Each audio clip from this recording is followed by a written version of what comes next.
오늘 말씀이 우리에게 대단히 중요한 그런 말씀입니다.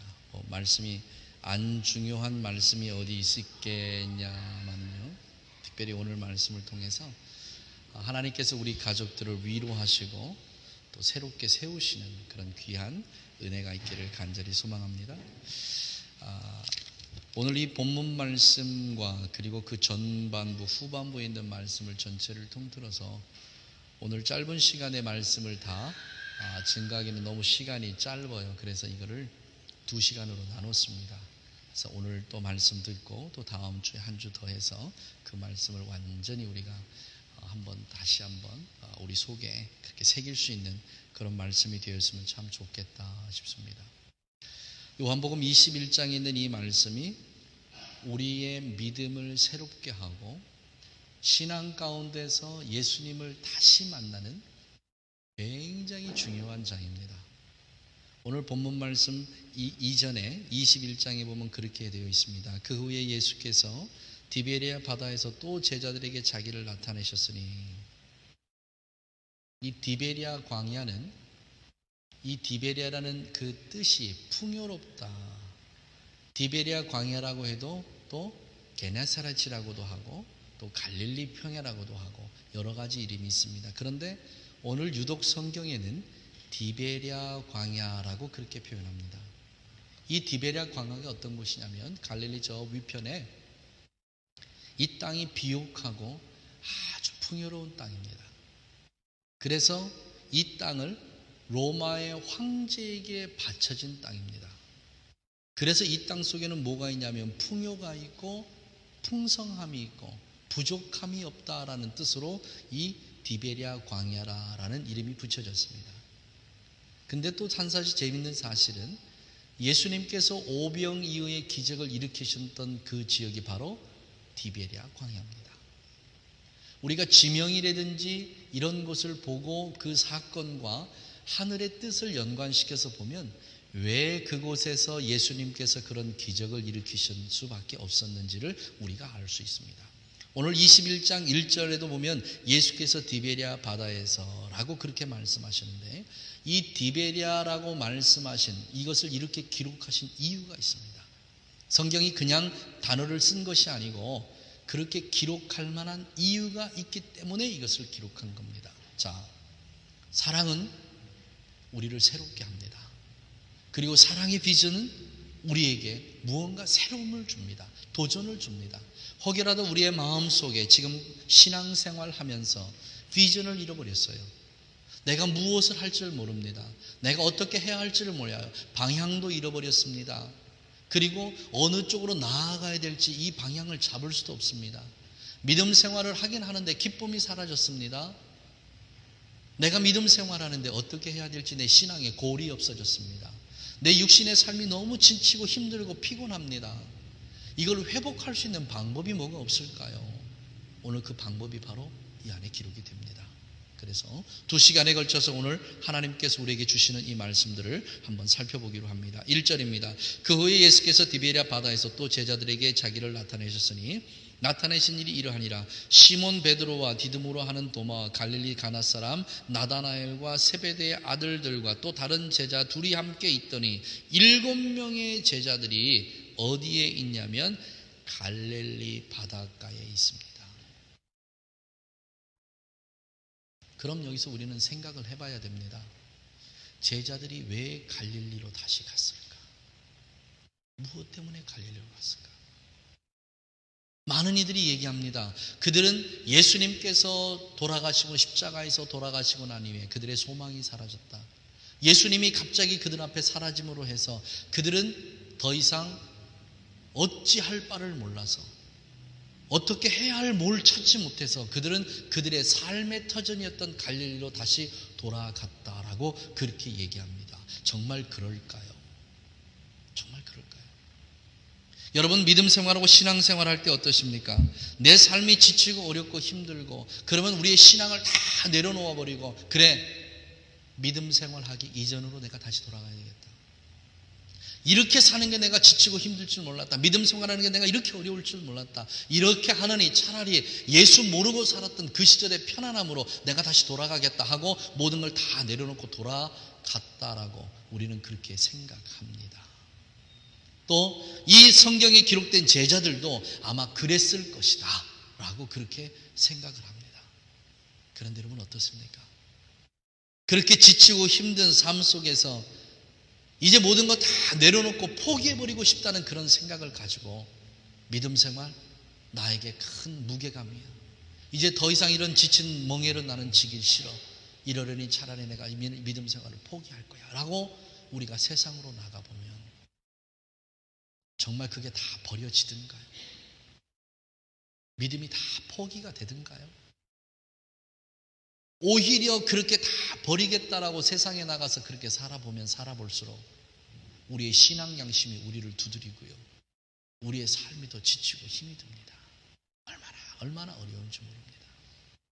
이 7명의 제자들이 갑자기 그들의 눈앞에서 사라져버린 예수님. 그런데 그들이 무엇 때문에 갈릴리 바다로 다시 갔을까요? 그 이유가 무엇일까요? 찾습니다. 마태복음으로 넘어가겠습니다. 자, 마태복음 28장입니다. 10절 말씀 보겠습니다. 마태복음 28장 10절 말씀 다시 보겠습니다. 자, 우리 함께 읽습니다. 시작.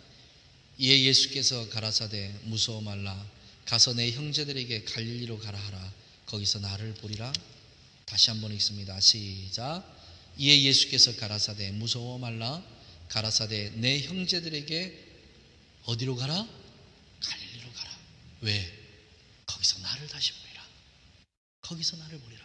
여러분, 모든 것을 다 잃어버린 제자들입니다. 제자들은 자기들이 가지고 있던 직업을 버렸습니다. 자기들의 삶의 터전을 다 버렸습니다. 삶의 터전을 버렸다는 것은 생명을 예수님 앞에 걸었다는 얘기입니다. 우리는 어떻습니까? 우리도 마찬가지 아닌가요? 우리의 삶을 다 포기했잖아요. 말씀으로 우리의 모든 삶을 다 내려놓았잖아요. 하나님, 말씀 안에서 이렇게 살고 싶습니다. 하나님 뜻 안에서 이렇게 살고 싶습니다. 더 이상 세상에서 그렇게 세상 사람들처럼 살지 않겠습니다 하고 우리의 삶을 다 내려놓았습니다. 제자들도 마찬가지입니다. 모든 것을 다 내려놓고 그리고 그들이 따랐던 것은 아무 볼품 없었던 나사렛에서 난 예수 그리스도, 그분을 따라서 그렇게 살아갔습니다. 모든 것을 거기에 다 걸었습니다. 그런데 하루아침에 자기들의 모든 것을 다 잃어버렸습니다. 상실한 마음입니다. 이때 예수님께서 그들의 제자들의 그 마음을 아셨습니다. 모든 것을 다 나에게 올인했던 그 제자들이 내가 십자가의 죽음으로 인해서 그들의 상실감이 얼마나 클까. 그래, 갈릴리에서 다시 보자. 내가 갈릴리에서 너희들을 먼저 가서 내가 너희를 기다릴 테니까 우리 갈릴리에서 다시 보자. 사랑하시는 우리 가족 여러분, 요한복음 21장은 여기에서 출발이 됩니다. 요한복음 21장을 마태복음 28장 10절과 연관지어서 이렇게 읽어나가면 여기에서 우리는 무엇을 찾아낼 수 있느냐? 예수 그리스도의 끊임없는 사랑을 우리가 찾아낼 수 있습니다. 예수님께서는 그 제자들을 버리지 아니하셨습니다. 여러분, 이 예수님의 제자들이 어떤 제자들입니까? 베드로는 그랬습니다. 주님, 이 저녁에 모든 제자들이, 예수님을 아는 모든 사람들이 다 예수님을 배반하고 떠날지라도 나는 예수님을 결코 버리지 않겠습니다. 온 장담했던 베드로입니다. 그런데 어떤 일이 일어났습니까? 예수님께서 잡히시던 그날 그 저녁에 베드로가 그 재판장에 들어가서 예수님께서 뭘 하시나 바라보고 힘없고 연약한 계집 종에게조차 나는 예수님을 모른다고 부인했던 베드로입니다. 베드로가 세 번째 예수님을 부인하고 우연인지 필연인지 모르게 눈을 돌려서 고개를 돌리다가 예수님의 눈과 마주쳤습니다. 얼마나 베드로가 부끄러웠겠습니까? 그 베드로가 그 자리를 떠났습니다. 그리고 밖에 나가서 가슴을 치면서 울었습니다. 예수님, 예수님, 내가 예수님을 배반하다니요, 내가 예수님을 부인하다니요, 나는 수제자입니다, 나는 베드로입니다, 어떻게 이런 일이 일어날 수 있습니까? 이게 베드로의 마음이었습니다. 나머지 제자들은 어떻지요? 예수님께서 십자가에 달려 죽으실 때에 오직 한 제자 요한을 빼놓고는 다 그 자리를 외면했던 것이 나머지 제자들입니다.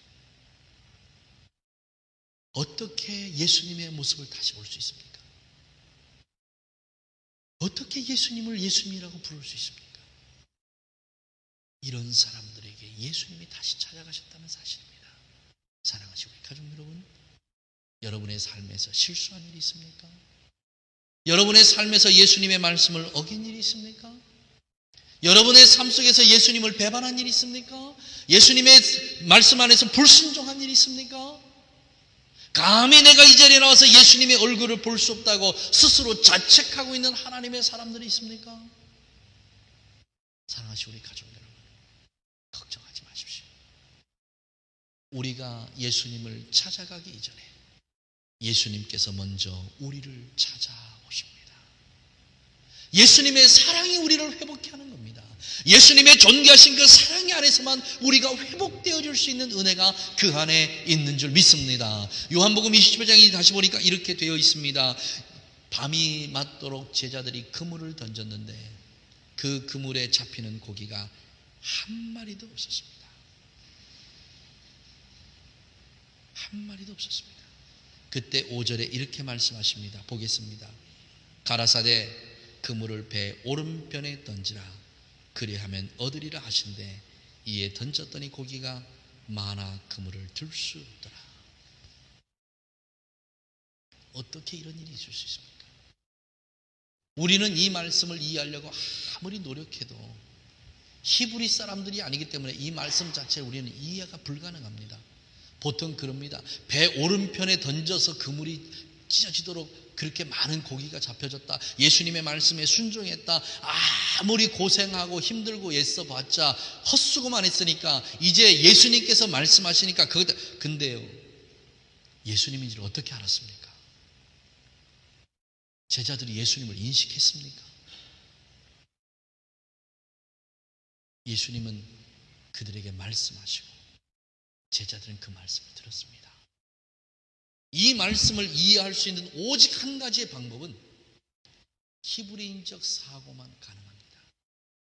배 오른편에 그물을 던지라. 그물을 던지는 게 중요한 게 아닙니다. 이 말씀 중에서 가장 중요한 단어는 오른편이라는 단어입니다.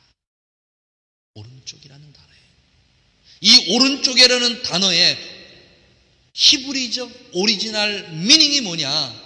하나님의 백성을 상징하는 단어가 오른쪽이라는 단어입니다. 예수님께서 수없이 많은 여러 가지 비유를 말씀하셨습니다. 양은 오른편에, 이리는 왼편에. 하나님의 말씀에 순종한 자들은 오른편에, 불순종한 자는 왼편에. 이 오른쪽이라는 표현은 하나님의 백성의 상징적인 표현입니다. 그보다 더 중요한 표현이 있습니다. 오늘 이 베드로가 이 오른편, 우리는 아무런 생각 없이 그냥 잊고 지나가 버리는 이 오른쪽이라는 이 단어 속에서 베드로는 새로운 소망을 갖습니다. 희망을 갖습니다. 이 말씀 안에서 베드로는 다시 한번 그가 식었던 열정이 그 안에서 살아나기 시작합니다. 무엇 때문에 그랬을까요? 이 오른쪽이라는 단어는 죽어버렸던, 버림받았던 백성이 다시 하나님의 백성으로서의 복귀와 회복을 의미하는 단어가 바로 이 오른쪽이라는 단어입니다. 왜요? 문둥병자들이 문둥병이 걸리면 그 이스라엘 진에서 밖으로 쫓아냅니다. 죽음입니다. 이 문둥병자들이 다시 어떻게 생활하다가 문둥병이 나았습니다. 그러면 진으로 들어오기 전에 제사장에게 가서 자기 몸을 보입니다. 그리고 그게 온전하면 제사장은 피를 찍어서 그의 오른쪽 귀에 발라줍니다. 회복이에요. 회복입니다. 죽음에서 새로운 삶이 시작되는 겁니다.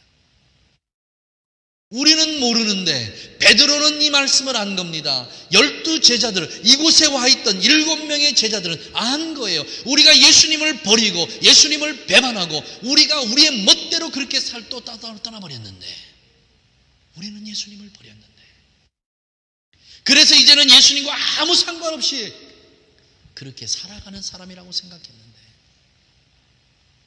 예수님께서 그들에게 다가오셔서 한 말씀입니다. 내 오른편에 그물을 던지라.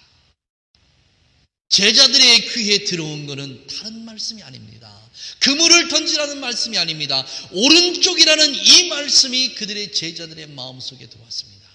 얼마나 기뻤겠습니까? 사랑하시는 우리 가족 여러분, 이 예수님의 사랑이 우리를 회복해 하실 줄 믿습니다. 오늘 예수님께서 예배하는 우리들에게 찾아오셔서 내 오른편에 그물을 던지라 말씀해 주시기를 주님의 이름으로 간절히 축원합니다. 오늘 주님의 말씀 속에서 그물이라는 단어와 고기라는 단어 다 빼버리고 우리가 들어야 될 단어는 바로 이 회복이라는 단어입니다. 내 오른편에 회복해 하시는 주님의 귀한 사랑의 역사가 오늘 예배하는 우리 가족들에게 있게 하셔서 베드로의 마음이 뜨거워지고 제자들의 마음이 새로워졌던 그런 귀한 역사가 오늘 예배하는 우리 모두에게 있기를 예수님의 이름으로 간절히 축원합니다. 두 번째 말씀에 이 말씀이 있습니다. 자, 3절 말씀 봅니다. 시몬 베드로가 나는 물고기 잡으러 가노라. 자, 물고기를 잡으러 갑니다. 저희가 우리도 함께 가겠다 하고 나가서 배에 올랐으나 이 밤에 아무것도 잡지 못하였더라. 이 사건이 어떤 사건하고 비슷합니까? 1절에 보면 디베랴 바닷가라고 기록한 이유가 있습니다. 예수님을 쫓아 함께 그곳에 가 있던 수없이 많은 사람들, 장정만 5천의 사람들이 예수님의 말씀을 듣고 시간이 오래 지났는데 그들의 배가 고팠습니다. 근데 이 광야는 디베랴 광야입니다. 풍요의 땅입니다. 풍성한 땅입니다. 그런데 예수님께서 빌립을 불러서 물었습니다. 빌립아, 여기에 있는 사람들에게 먹을 것을 좀 주면 어떻겠니? 그런데 빌립은 예수님께 이렇게 대답합니다. 예수님, 우리가 이 사람들에게 조금씩 돈을 걷는다 해도 그 돈이 문제가 아니고 이 지역에서 이 많은 사람을 먹일 수 있는 그 음식을 살 수 있는 곳이 없습니다. 예수님. 그때 예수님 말씀하십니다. 그래? 그런데 안드레가 어느 아이가 가지고 온 보리떡 5개와 물고기 2마리를 가지고 예수님 앞에 옵니다. 예수님, 지금 이곳에 있는 사람들 중에 오직 가지고 있는 것은 이것밖에 없습니다.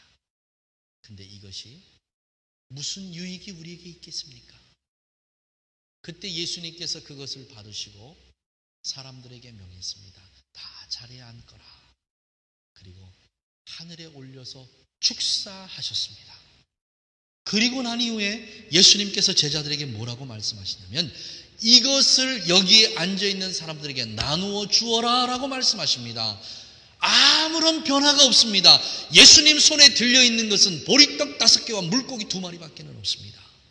그런데 예수님께서는 제자들에게 이것을 조금씩 나눠주시고 이것을 여기 앉아있는 사람에 나눠서 먹이라고 그렇게 말씀하셨습니다.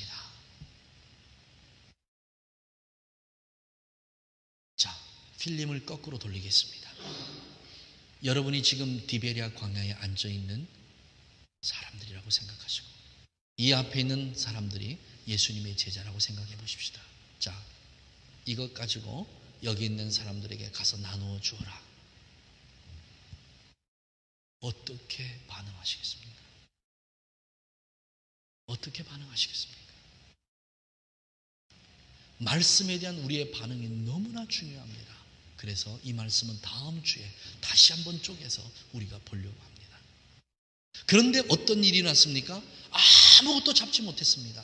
그런데 느닷없이 저 바닷가에 있는 예수님께서 말씀하십니다. 내 오른편에 그물을 던져라. 그리고 말씀하시고 그물을 내렸는데 11절에 보니까 어떤 일이 일어났느냐, 이렇게 되어 있습니다. 시몬 베드로가 올라가서 그물을 육지에 끌어올리니 가득히 찬 고기가 153마리, 153마리가 되었다. 사랑하시는 우리 가족 여러분, 예수님을 떠나서 살아가는 삶은 늘 이렇게 헛수고하는 삶입니다. 예수님께서 함께 해주지 아니하시는 삶은 우리가 아무리 수고해도 수고의 열매를 맺을 수 없는 것이 바로 우리의 삶입니다. 여러분, 이것을 인정하십시오. 이것을 인정하십시오. 내가 능력이 부족해서, 내가 지혜가 없어서, 내가 수단이 없어서, 내가 방법을 몰라서 우리가 우리의 인생 가운데 고생하는 거 아닙니다. 오직 한 가지 이유입니다. 내 삶 속에 예수 그리스도가 함께하지 아니하심이기 때문입니다. 우리의 삶이 고달프십니까? 인생이 힘이 드십니까? 그럼 돌아보십시오. 내 삶 가운데 주님이 계신가? 내가 정말 예수님께서 말씀하신 대로 그 말씀에 순종하는 삶을 살아가고 있는가? 내가 하나님께서 원하시는 뜻대로 지금 살아가고 있는가? 이것을 점검해야 될 때가 바로 이때인 줄 압니다. 믿음이 없어서, 기도가 부족해서, 말씀 읽지 않아서, 말씀 듣지 않아서, 예배가 없어서 우리의 삶이 어렵고 힘든 거 아닙니다. 예수님께서 내 삶에 역사하실 수 있는 그런 삶 자체가 되어 있느냐는 겁니다. 말씀의 터전이 되어 있느냐는 겁니다. 사랑하시는 우리 가족 여러분, 이민자의 삶이 어렵고 힘듭니다. 누구나 다 합니다. 그러나 그 가운데서 기쁨과 즐거움과 행복을 가지고 살아갈 수 있는 방법이 있습니다. 그게 바로 예수 그리스도입니다. 우리의 삶 속에 예수 그리스도가 함께하면, 예수 그리스도의 말씀에 귀 기울이기만 하면, 예수님의 말씀에 순종하기만 하면 그 안에서 새로운 사건이 일어나고 새로운 역사가 일어난다는 것을 오늘 말씀을 통해서 우리가 반드시 기억하기를 주님의 이름으로 간절히 축원합니다. 이 말씀을 들은, 이 말씀에 순종한 베드로에게 일어난 사건이 어떤 사건이냐? 바로 회복의 사건입니다. 사랑은 우리에게 비전을 심어줍니다. 사도 베드로에게 예수님 다가가서 앉으셨습니다. 그리고 배불리 먹이신 후에 사도 베드로에게 이렇게 묻습니다. 요한의 아들 시몬아, 내가 나를 사랑하느냐? 내가 나를 사랑하느냐? 3번 물으시고 난 이후에 예수님께서 베드로에게 이렇게 말씀하십니다. 내가 진실로 진실로 내게 이르노니 젊어서는 내가 스스로 띠띠고 원하는 곳으로 다녔거니와 늙어서는 내 팔을 벌리리니 남이 내게 띠띠우고 원치 아니하는 곳으로 데려가리라. 예수님의 사랑을 새롭게 확인했던 베드로가 드디어 이제는 비전의 사랑으로 변하기 시작합니다. 사랑하시는 우리 가족 여러분, 예수님의 사랑을, 예수님의 그 존귀하신 사랑을 우리가 확실하게 믿음으로 받아들이는 순간 우리는 비전의 사람이 될 수 있습니다. 예수님의 사랑을 형이상학적으로 받아들이지 마십시오. 예수님의 사랑은 진정으로 현실적인 사랑입니다. 예수님의 사랑은 우리의 허물을 덮어주시는 사랑입니다. 예수님의 사랑은 우리의 모든 것을 회복시켜 주시는 것이 예수님의 사랑입니다. 예수님의 사랑은 내가 실수하고 내가 죄를 짓고 내가 내 멋대로 내 세상에서 살아갈 때 예수님의 사랑은 없어지고 예수님의 사랑은 희미해지고 예수님의 사랑은 힘을 잃고 아닙니다. 내 생각일 뿐이지요. 아닙니다. 내가 죄를 짓는 그 시간에도 예수님이 나를 향한 그 사랑은 변함이 없습니다. 내가 믿음 안에서 실족하고 좌절해서 그렇게 있는 그 순간에도 예수님의 사랑은 변함이 없습니다. 내가 예수님을 모른다고 예수님을 부인하고 예수님을 배반했던 그날 그 시간에 베드로와 같은 삶을 산다 할지라도 예수님께서 나를 사랑해 주신 그 사랑에는 변함이 없습니다. 여러분, 이걸 믿으십시오. 이걸 믿으십시오. 그 예수님의 사랑을 오늘 아멘하고 받아들이시기를 주님의 이름으로 간절히 축원합니다. 비전의 사람입니다. 예수님의 사랑을 마음으로부터 믿음으로부터 받아들일 때에 이제부터 진정한 비전의 사람이 됩니다. 그 사랑을 알고 그 사랑이 내 속에서 열매를 맺을 때에 베드로처럼 순교자의 신앙 삶을 살 수 있습니다.